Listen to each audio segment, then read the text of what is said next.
Hey y'all, it's y'all favorite cozy girl, Chi the Reality Queen, and I am back again with another episode of Robe Chronicles. Tonight, we're going to be talking about Real Housewives of Salt Lake City, Season 4, Episode 4. And guess what? The girlies are fighting. That's why we all watch Real Housewives, to see these girls fight. Whether it's authentic or inauthentic, it's why we watch. So, this episode starts off with, I think, Monica. Everybody's talking to their family. Monica calls her kids. Her kids don't miss her. Lisa calls her husband. Everybody's talking to family. Angie goes out and she asks Trixie for like a marker because she's trying to make her own shirt. Because as we all know from last episode, Meredith did not make her a shirt unintentionally because Meredith didn't know she was going to be there. So the fact that Angie takes that as shade, it's not shade. She didn't know, right? Whatever. Anyway, Trixie's like, oh, that's sad that you have to make your own shirt. But Trixie is not privy to what's going on. So her shade is just shady. So Whitney texts Trixie and she tells her, hey, I want to get the girls in drag. Now no one knows this besides Whitney and Trixie. Then Lisa goes to talk to Whitney, and Whitney is complaining about how Meredith doesn't like going into deep conversation, and anytime something is turned on her, she tries to take it away from her by saying she has a lot going on or talking about somebody else. So Whitney is complaining about that.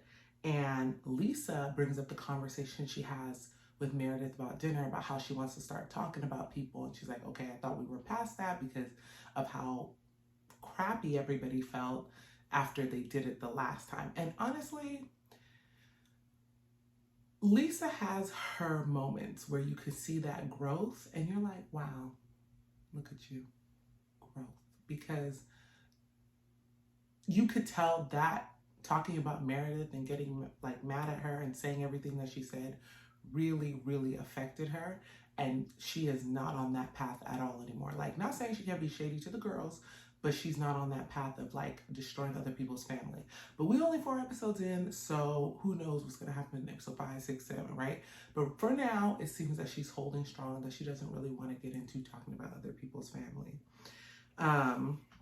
Monica goes to talk to Meredith and she talks about how she was so embarrassed by Angie K's behavior because it's like you're treating the host bad. And then they cut to a clip of her talking to Angie K, and she's basically saying like, I'm your friend, and as your friend, I should be able to tell you when you're wrong.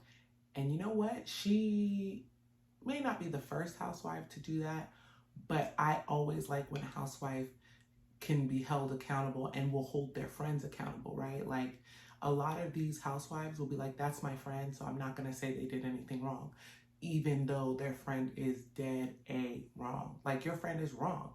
Tell them that they're wrong. But they don't do that. They'll be like fighting with them, and it's like, but your friend is wrong. But Angie told her that she doesn't like that she took Meredith's side, which is also understandable because for me and my friends, I wouldn't correct you in public. I would probably just stay silent in public or defend you, but not like rah, whatever. I want to be rah with it, but I would defend you. But when it came down to private, I'd be like, girl, now you know you was wrong. Now you know you were wrong and you shouldn't have done that. Because that's how I correct my friends. I don't want people to know that I'm correcting my friend in a manner that's going to embarrass them. I want them to know that I'm going to correct you. You can count on me to do that. But it's not going to be in public. It's going to be in private. And so then the wives go out to play. So Meredith planned for the day for them to go out and play these little trust games. And so I think that she had an idea of what, she wanted to do. And they went and they did, and they had to pair off. And in the pairs, they would then go through like an obstacle, and the other person was supposed to direct them. If you work in the corporate world, you've probably played these types of games or done these types of things. They are summer camp games, they're trust games, they're corporate icebreaker type games. Excuse me, yes, but they're all things that everybody has probably done before. However, little Miss Mary decides she doesn't want to participate. She's like, I'm not ready to build trust with these women. So why are you here if that was the point of the whole trip? Now, I know that people like Mary's shady one-liners, zingers, confessionals, all that. And I'm actually with y'all because she was funny last episode and this episode when she says her little things. But at what point do we say, hey, this person isn't even participating? Why is she here? And that's how I feel about Mary. She always want to stay on the sprinter bus. She don't want to get out and do anything. And it's just like, go home. I think people would be happier if you just went home. I mean, take Angie K with you, boo. But anyway, they play the little trust game. Angie K and Heather are paired together and they do pretty well.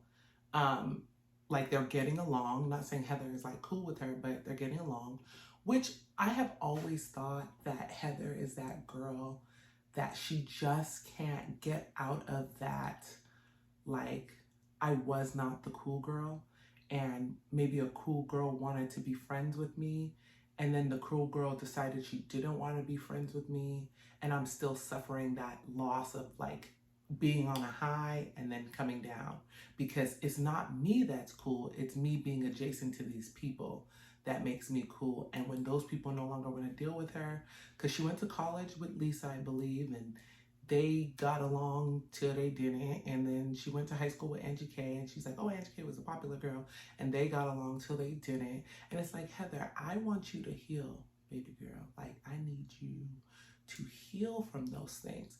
I'm not saying Angie K is a good person. I'm not saying Lisa's a good person. I actually really like who or how Heather is right now. But it's like, girl, these things affect you so deeply that these mean girls like pull you in and then push you out. And really you should just be like, okay, I have other friends. Unless she doesn't, because that might be the concern here. Who knows? I don't know. We only see what's on the show. If she has other friends off the show, please, y'all, raise your hand. Tell us in the comments you Heather's friend. Because she seems dope to me, but that longing to belong with the popular girls at your big age is like dead that immediately. I want more for you, girl. Like, I do. I really, really do. And you know, it's funny because when you think of like the popular girl in like movies, it's the blonde-haired, blue-eyed girl. And it's crazy because Heather is the blonde, blue-eyed girl. And it seems to be these brunettes, Angie K and Lisa, who end up being the popular girl she's trying to latch to. I don't know. Anyways, when they get back to the sprinter bus after their little trust exercises are done, Meredith's like, hey, Mary, I really wish you would have come out and participate. Because, you know, that's her girl. If none of them like Mary, Meredith likes Mary. And she's like, that's not what I wanted to do. I'm not trying to build trust with these women. Basically, I don't like them and I don't want to be here with them. But you are. Go home.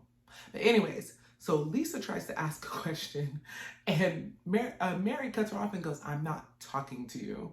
And it's so funny to me because they just let Mary be so rude and condescending. Me, I don't care if you of the Lord, I'm popping you in the mouth. You're not going to talk to me any way you want to. I would have been off the show a long time ago because Mary's only going to talk to me crazy about 1-2 times before I'm like, producer, get her, because I will pop her in the mouth next time. It'll be one of those quick slaps that your mama used to give you. That's how I would have got her. I would have popped her in the mouth so fast. The way she talked crazy to these people. And it's funny on the outside.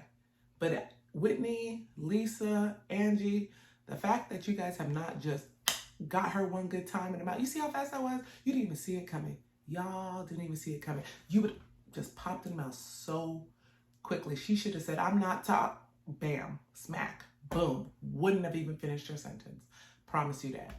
Like, I just don't understand how they just allow each and every episode. She's just so rude. And again, like I said, as a viewer, it's funny. But as the person that's there, it's completely shocking that she gets away with it. And she even asked Lisa, like, do you have a mute button? And Lisa's like, I don't. I talk as much as I want. Girl, pop her in the mouth. She will stop talking to you crazy on the spot. Nobody wants to get popped in the mouth. But if you do it, then they'll stop talking to you crazy. I believe that wholeheartedly. And I'm not advocating for violence. Just a small little pop in the mouth. But yeah, so then Whitney, because she wants to be in the middle of everything, she has decided that if people are talking or have a conversation, she also has to get in there. And it's like, girl, ain't nobody was talking to you. So why are you here? Why are you hot? Like, it's actually annoying at this point.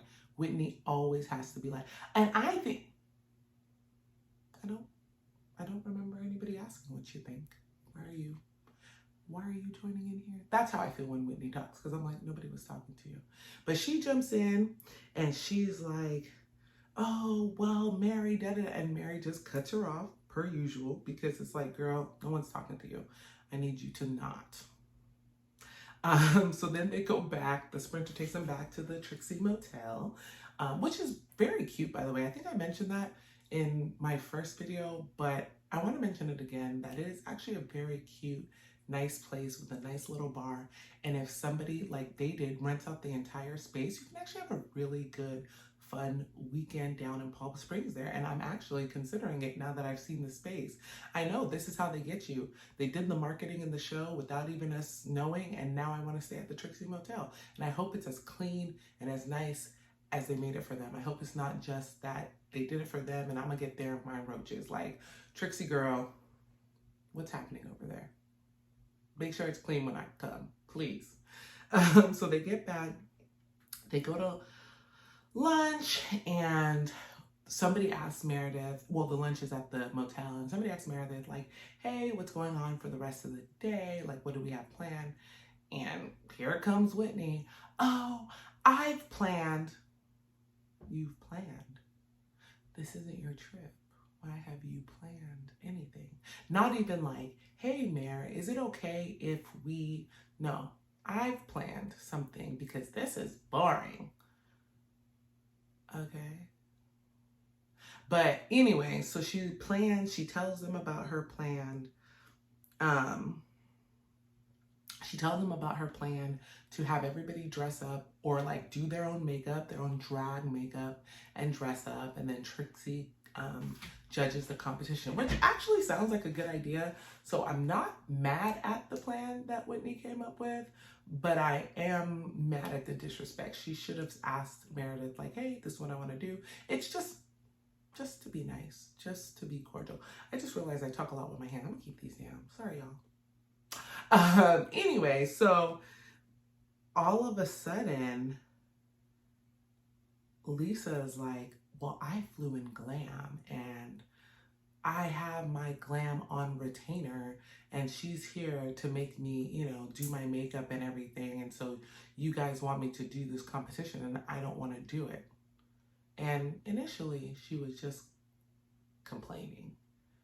And then she starts literally breaking down in tears to the point where the producers have to come in and talk to her about participating in this task, which just lets me know that these producers are so involved in every little thing that they do that to try to make stuff seem like it's beef or a problem or whatever, because the fact that the producers came to talk to her about actually participating, one, makes me wonder why they don't get on Mary. Maybe because Mary is a friend of this season. Because I'm like, they had to come and try to talk to Lisa to participate.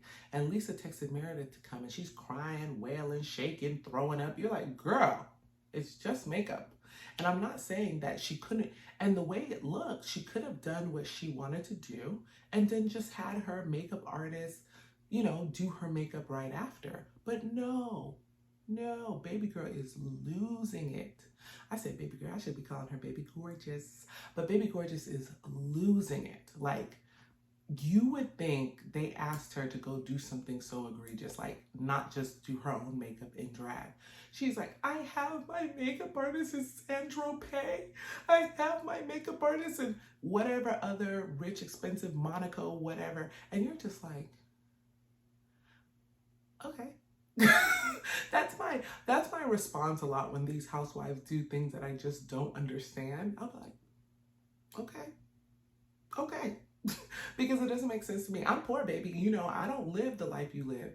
I would think that if you want to get your money's worth because you paid this person $2,500 plus their hotel stay, um, plus their flight to come do your makeup, that's a lot of money. But, you know, that's what you want to pay them. That's what their price is, right? You paid them to come here to do your makeup. So have them do it. But after you do the game and participate, whatever. Anyway, she's like, oh, well, I'm going to be a good sport. After the tears, after all of that, she decides I'm going to be a good sport and participate. So everybody goes back, everybody does their makeup, and they, you know, all come out one by one so Trixie could judge. I think the first person out was Whitney. I can't even remember what they called her. Next person out was Monica. Monica looked a mess, but I guess in a drag way, because I feel like drag, they do a lot of makeup, but it ultimately looks good. She looked a mess to me. Then Angie comes out and they called her Anita Invite. I literally laughed out loud. Like I was like, it, like, you know, I've realized, well, a lot of things make me audibly laugh, right? But a lot of laughter as you scroll TikTok, Instagram and stuff, it's internal. It's like, oh, that's so funny. I audibly laughed when I read Anita Invite. I was like, yes, baby, shade. Producers are on it. But yeah, so then Meredith comes out, Mary comes out. Heather also came out and she had a wig because they offered them wigs. Meredith and Mary declined. But everybody else took the wigs, and I don't know if Angie had her own wig because it was lime green or she got that from Trixie. I really don't know where that wig came from, and I don't think there was any explanation as to where that lime green wig came from. But yeah, she had her own lime green wig. But Meredith, Mary, and Lisa did not really participate. I think Meredith put like pink eyeshadow on, and that was like the extent of her drag. I don't think Mary put on any crazy makeup, and Lisa came out looking pretty much the same that she always does. Okay, y'all, my dog has come to say hi. He also wants to be on Robe Chronicles. He has his own robe, y'all. And if you want to see it, just ask. Next episode, I will put him in a robe and he will be here at least for part of the show. But yeah, so after they finish, Trixie judges, Monica wins. You know, I think because she had the whole character going on, she had hairspray, she was doing a lot of the Jersey girl type stuff. I can't do that accent, but I tried, y'all. She's doing that little bit, and so she won. And then after, they were like, okay, we're gonna eat dinner, and then we're gonna go out. Everybody's gonna like dress and go out. So after they're talking, I think it's, I wanna say Whitney and Monica talking, and they're talking about the girls who didn't participate really were like wet noodles and whatever, and Lisa walks in. Now, they don't immediately cut the conversation, which I was like, oh, okay, y'all gonna say it with y'all chest, but they actually didn't acknowledge who they were talking about. So it's a little bit of both. So it's like, okay, y'all saying what y'all was saying with y'all chest, but you're not actually saying what or who you were really talking about, and just ignored Lisa when she asked. So when they get into the Sprinter, because now they're leaving, also at dinner, Mary didn't like the food. So I don't know what the food was. I couldn't really see. I feel like all they eat is charcuterie boards. Like, those women do not eat real food. They eat charcuterie boards and salads. I don't know if this is the show forcing them to eat that, or that's really what they want to eat. But I'm like, y'all ain't ate a real meal yet. Like, please. The girlies are hungry just watching y'all not eat real food. But Mary was like, oh, I don't want to eat that. And so she was just sitting around kind of moping while everybody's drinking. Um, then they get on the Sprinter bus after that, and Lisa once again brings up the fact that they were talking about somebody being wet noodles. And so, Monica's like, well, it was just weird that you guys were there, but you didn't really participate. You didn't really do the whole drag thing. And you guys are here in like designer. And Lisa's like, yeah, I'm in designer, whatever brand from head to toe, blah, blah, blah, blah, blah. And I was like, okay, Lisa, I feel like you're really tone deaf. You don't get it, do you? Like, she never quite understands. And so Monica decides that this is the moment that she's gonna lose it on Lisa. She starts going off about like, oh, you're so inconsiderate, you're the 1%, and you're so tone deaf, you don't understand or you can't relate to middle class or anybody beneath you because of blah, blah, blah, blah, blah, woo, woo, woo, woo. And now, girl, yes, but no. This wasn't the moment. You're talking about her being a wet noodle, not participating, and now you're telling her again why you were mad about her complaining about that $60,000 ring loss. You're telling her that she don't get it, she's tone deaf, she the 1%, and she don't know how everybody else lives, and she's always this. And I'm just like, oh my God. Oh my God. Because I don't think this is a conversation that Lisa has ever had. Like, because she keeps probably other wealthy people around her. So she has no idea how us pavos are living, like none whatsoever. So the fact that Monica is telling her, she's like, you don't think I know what the middle class is? Girl, no, I don't think you know. Or maybe you did at one point, but you don't know anymore. And once you bump up classes, you don't ever want to go back. So yeah, I'm under the belief that you probably don't know what the other side of people is doing anymore. But to me, I just felt like, Monica, this might not be the time or the place. Y'all headed to the club. And so Angie K starts trying to jump in to defend Lisa because obviously the 1% is her people. So she got to defend her people. And Monica's like, you need to get out of her ass. I was like, ooh, that's your friend. And I know y'all been beefing little here and there, but now you going off. I mean, maybe it's the alcohol, but you're like going off talking about she a little lapdog to Lisa and she's so far up her butt and this and that and woo-to-woo. And Angie K's like, her little face. And they're just like going back and forth. And I'm just like, she starts cussing her out in Portuguese, which did sound good. I'm not gonna lie. It sounded nice. It was like, oh, what a beautiful language. I know she cursing, but Bravo, can you unbleep that out so we can hear it? So we can take that and start using it? Because I want to know how to say it. It sounded good.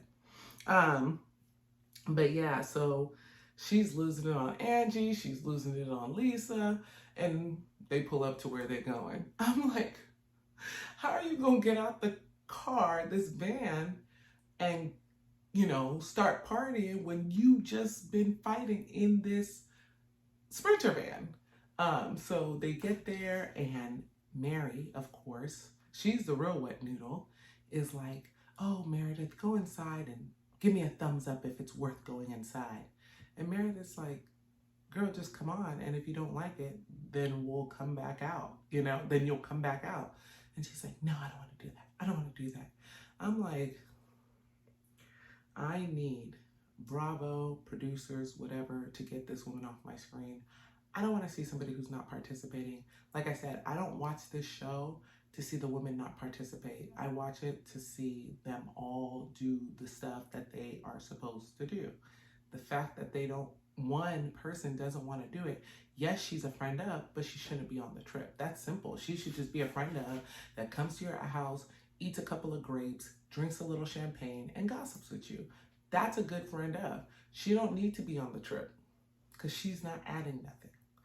But she didn't go. And as soon as they all get out of the van, Mary's like, take me to McDonald's. Not Miss Bougie going to McDonald's, okay? You looked at the food that they had, or unless she's like me, and she was looking at it like, this isn't real food. Y'all keep eating grapes and salads like I'm hungry. And based on her order of fish fillet, nuggets, and fries, it sounded like she was really hungry because they haven't been feeding y'all. Y'all been eating charcuterie boards. Like, that's not real food. And I'm not saying that McDonald's is great, but like, if I need sustenance, baby, like, give me sustenance. So that's one thing I guess I can't agree with her on, because they were not trying to feed them.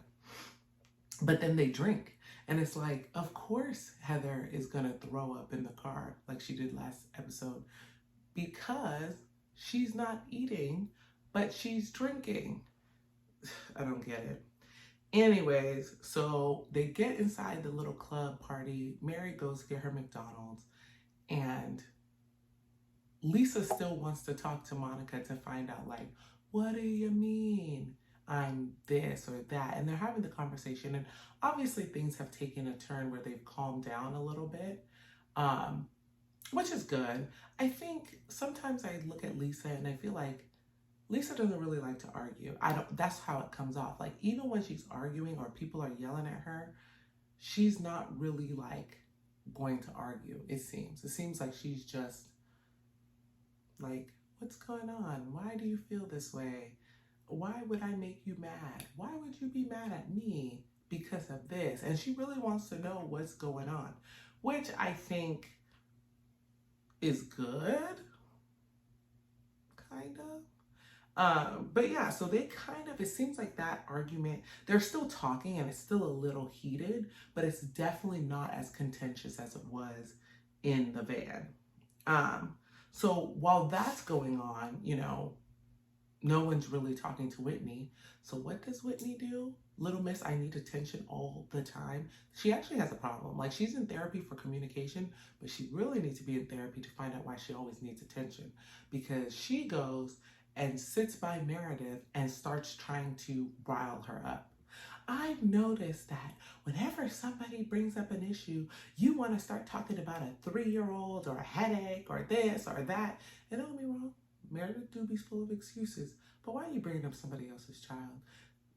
Leave that out of it. You could just say you always have excuses. You don't have to actually mention a 3-year-old that may or may not be going through something to prove a point, because that 3-year-old didn't do anything to you.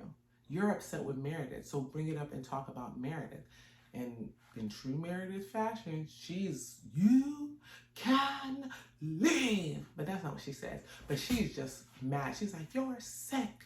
You are disgusting. This behavior is abhorrent. Like, you know how Meredith, she's so high and mighty, so she has to yell at you like you're a child, like you're beneath me, you're disgusting, you're nasty, you know. And so she just decides she's gonna ignore Whitney. And then here comes Angie K, because she sees an argument brewing with someone that she doesn't like. So she want to go and jump in. I don't like people like that. Okay, Whitney's arguing with Meredith. That ain't my business. I'll leave it alone. But you trying to make it a dog pile. Why? Stay where you was at. You wasn't even in this conversation. Then she says, I forgot what she said. She says something in relation to Angie K about being like all up in the business, trying to hop over like a pit bull or something. And she's like, why are you calling me a dog? Ma'am, you was just called a chihuahua in the car, in that little van, and you was not this mad. Somebody call you a pit bull, and now calling you a dog is the sin of all sins. Why weren't you mad when you were called a chihuahua? Okay, like someone called you a whole little annoying yappy ass dog, and that didn't piss you off. But Meredith making a comment about you being a chihuahua is where you're like, making a comment about you being a pit bull is where you're like, oh, I have to come and defend my honor and act up. And thank God Meredith didn't even pay her mind. She paid that girl in dust. She just turned her head. She came to this side, she turned her head. She came to this, she turned her head back. She was like, I'm not even going to acknowledge you, which I think is the best way. In this Housewives, like, verse, Housewives verse. Like, you cannot, if you don't want to deal with somebody, if you don't want to acknowledge them, just don't. That's the best way to do it, because if you don't acknowledge them, then they will go away. We hope.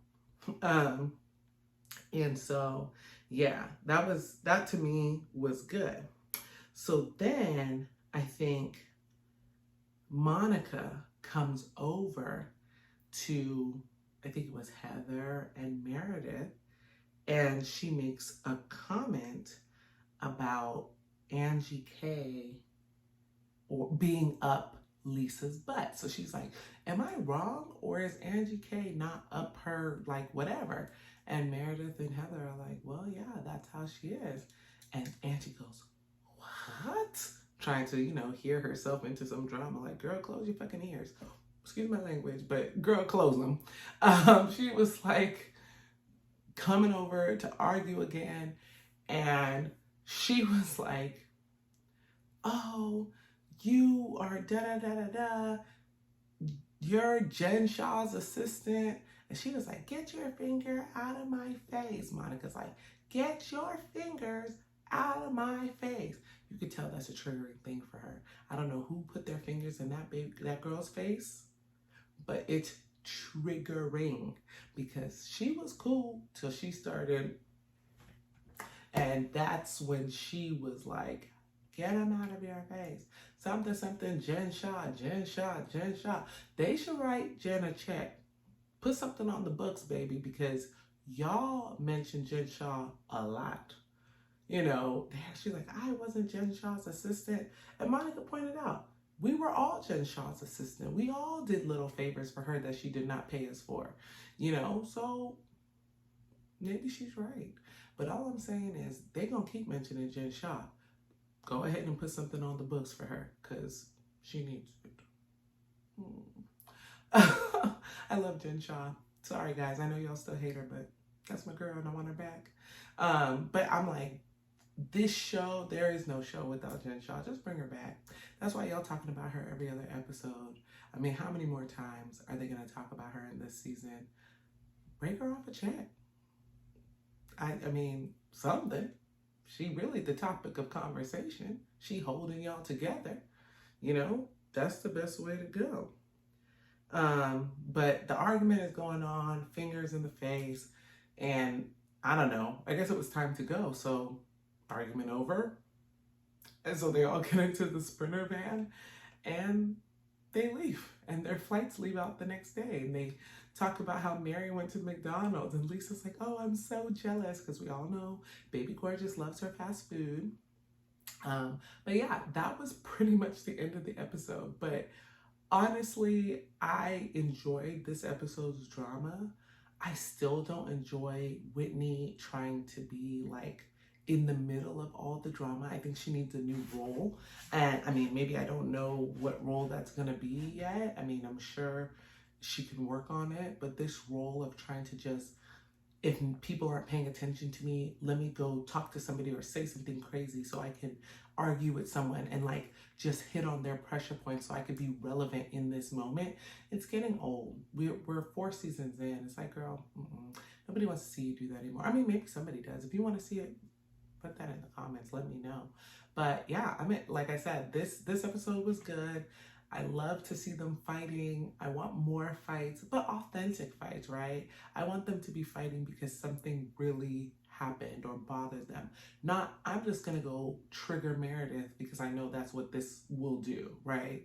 I want them to be authentico. I want them to be true, honest fights. Like, give us the real stuff, right?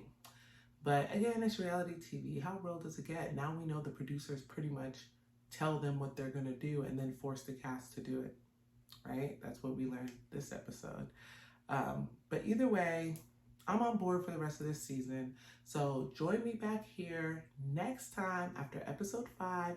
Please like, comment, subscribe, share my channel with everybody who you know who watches Real Housewives. And guess what? We'll be back with Potomac in November. I hope you guys all saw that the trailer. I'm super excited, and I will see you guys next time. Bye.